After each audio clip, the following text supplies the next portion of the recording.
दोस्तों, आज जदयू के राष्ट्रीय अध्यक्ष ललन सिंह इस्तीफा देंगे। आज वह राष्ट्रीय अध्यक्ष पद से इस्तीफा दे देंगे और आज नीतीश कुमार भी मुख्यमंत्री पद से इस्तीफा दे देंगे।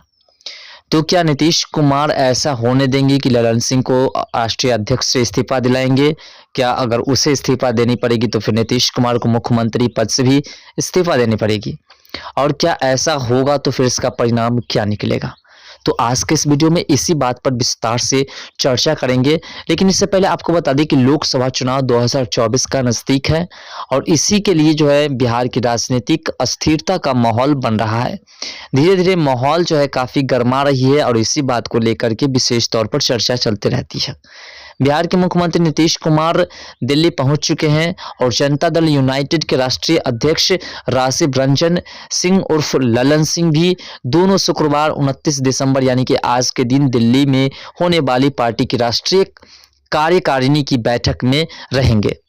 बैठक से पहले जोर शोर से ललन सिंह की पार्टी अध्यक्ष पद से मुक्त हो जाने की चर्चाएं चल रही है।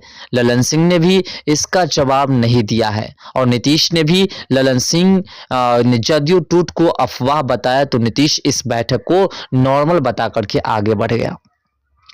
जब ललन सिंह के इस्तीफे की बात आई और नीतीश कुमार के इस्तीफे की बात आई तब तमाम पार्टियां के लोग जो है इसको अफवाह बता करके आगे बढ़ गए। तो इसी बात को लेकर के नीतीश कुमार से जब पूछा गया कि ये बैठक जो है क्या खास है तो नीतीश कुमार ने कहा यह बैठक कोई खास नहीं, बिल्कुल नॉर्मल बैठक है। राजनीतिक तापमान इसे नॉर्मल मानने को तैयार नहीं है। धुआं है तो कहीं ना कहीं आगे जरूर लगेगी और दोनों इनकार कर रहे हैं, लेकिन भाजपा इस आग में लगातार घी डाल रही है। ऐसे में बड़ा सवाल है कि क्या ललन सिंह की जदयू अध्यक्ष पद से विदाई तय है और क्या यह इतना आसान है? ललन सिंह के जाने से जदयू में टूट संभव है तो क्यों? क्या नीतीश कुमार ऐसा होने देंगे? अगर नीतीश ललन का दावा जो है कायम रहा और कुछ नहीं हुआ तो भाजपा आगे क्या करेगी? अगर यह दावा फेल हुआ तो बिहार में क्या होगा? जानते हैं, गणितीय समीकरण के साथ हर सवाल का जवाब है, लेकिन सबसे पहले समझने का प्रयास कीजिए कि नीतीश कुमार मुख्यमंत्री पद को छोड़ देंगे तो फिर तेजस्वी यादव बिहार को कैसे चलाएंगे?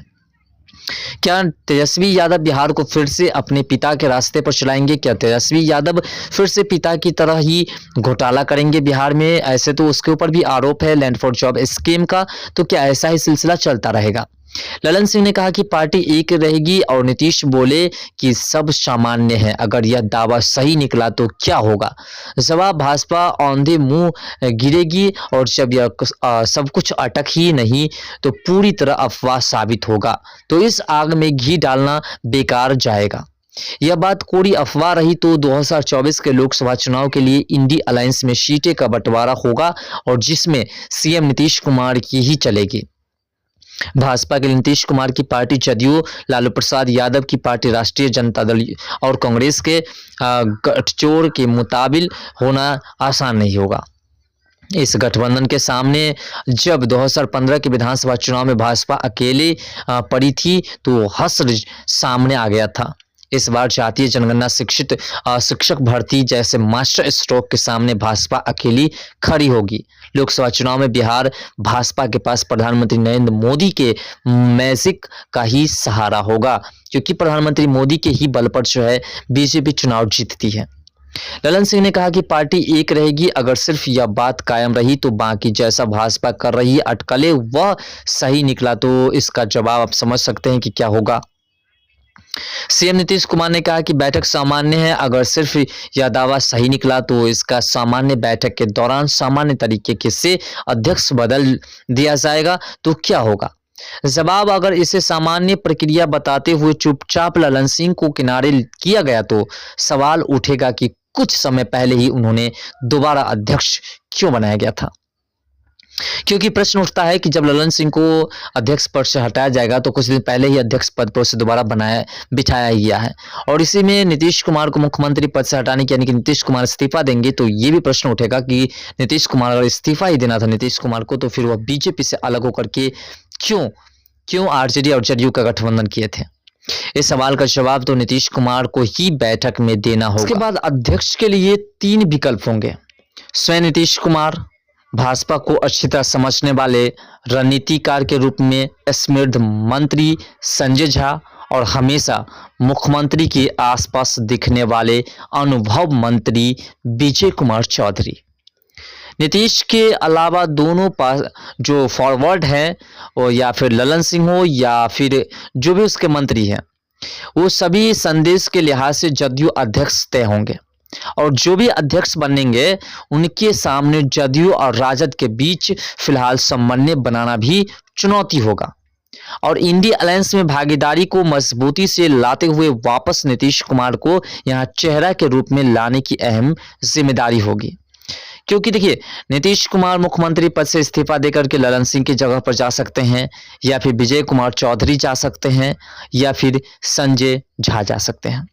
इसी में से किसी को जाना होगा। तो इसी में से जाने के लिए जो भी जाएंगे उसे बीजेपी के तमाम अहम पॉइंट्स को समझने वाला नेता होना चाहिए अध्यक्ष के रूप में, और राजद और जदयू को एक दूसरे से जो है मिला करके चलने वाला होना चाहिए। तो ऐसा कोई नेता नहीं है, इसलिए हो सकता है तो नीतीश कुमार ही खुद अब राष्ट्रीय अध्यक्ष पद पर जाएंगे मुख्यमंत्री पद से इस्तीफा देकर के। तो यही प्रश्न उठता है कि जब मुख्यमंत्री को इस्तीफा देना ही था तो फिर वह बीजेपी से अलग क्यों हुए। तो इसका जो आंसर है वो तो फिलहाल नीतीश कुमार जी ही बताएंगे कि आखिर क्या है उसका मतलब। लेकिन जिस प्रकार से जो भी अध्यक्ष बने उनके सामने राजद और जदयू के बीच जो फिलहाल समन्वय है उसको मजबूती बनाने के लिए जो है और इंडी अलायंस की भागीदारी को मजबूत करने के लिए जो है नीतीश कुमार को ही उसके साथ रहना पड़ेगा। और नीतीश कुमार को यहाँ का चेहरा भी है, और जिस प्रकार से नीतीश कुमार ने अहम जिम्मेदारी निभाई है और जिस प्रकार से 28 पार्टियों को एक किया है, ऐसा लगता है कि नीतीश कुमार नहीं होते तो शायद आज इंडी अलायंस नहीं बने होते हैं, जिसमें ललन सिंह फेल माने गए और राष्ट्रीय अध्यक्ष बदला जाए। यह बैठक पूरी सामान्य भले रह जाए। 15 जनवरी के पहले सम्मानजनक सीटों के साथ इंडी अलायंस में नीतीश कुमार का चेहरा सुदृढ़ करना भी जरूरी होगा और लालू तेजस्वी को लेकर के ईडी की कार्रवाई पर अपडेट रहना भी है। पिछली बार इसी आधार पर जदयू ने राजद से दूरी बनाई थी और इस बार भी ऐसी परिस्थिति 15 जनवरी के आसपास सामने आने की बात कही जा रही है। देखिए, प्रश्न यहाँ पर मेन है कि नीतीश कुमार और भी अधिक इस पार्टी से अलग होने के लिए इसलिए उत्सुक हैं क्योंकि नीतीश कुमार को लगता है कि जिस प्रकार से ईडी की लगातार जो है लालू परिवार पर जो है लगातार नोटिस भेजा जा रहा है, तो ऐसा लगता है कि ऐसा ना हो कि कहीं ईडी हमें भी समेट ले, और इसीलिए नीतीश कुमार किसी भी तरीके से किनारा ले रहे हैं। तो लालू प्रसाद और तेजस्वी यादव को जल्द से जल्द ईडी के पास जाकर के उनके प्रश्नों का उत्तर देना होगा और जल्द से जल्द ईडी से उसे बचना होगा। अगर ऐसा होता है तो फिर नीतीश कुमार साथ रहेंगे, नहीं तो नीतीश कुमार उसकी पार्टी से अलग हो जाएंगे और नीतीश कुमार इस्तीफा तो देंगे ही, लेकिन वह मुख्यमंत्री पद किसी और को सौंप देंगे। तो इसलिए लालू प्रसाद के दोनों बाप बेटे को जल्द से जल्द ये तमाम कार्य सुलझाने होंगे। फिलहाल नीतीश कुमार आज इस्तीफा दे सकते हैं ऐसी मानी जा रही है, लेकिन ललन सिंह की बात जो है वो भी एक अहम है। ललन सिंह भी आज इस्तीफा दे सकते हैं। फिलहाल नीतीश कुमार इस्तीफा देंगे तो तेजस्वी यादव मुख्यमंत्री बनेंगे या फिर आपके नजर में कोई और है? कमेंट सेक्शन में अपना राय जरूर दीजिएगा। तो मिलते हैं नेक्स्ट साथ, तब तक के लिए बाय। जय हिंद, जय भारत, जय बिहार, जय मिथिला, जय सनातन।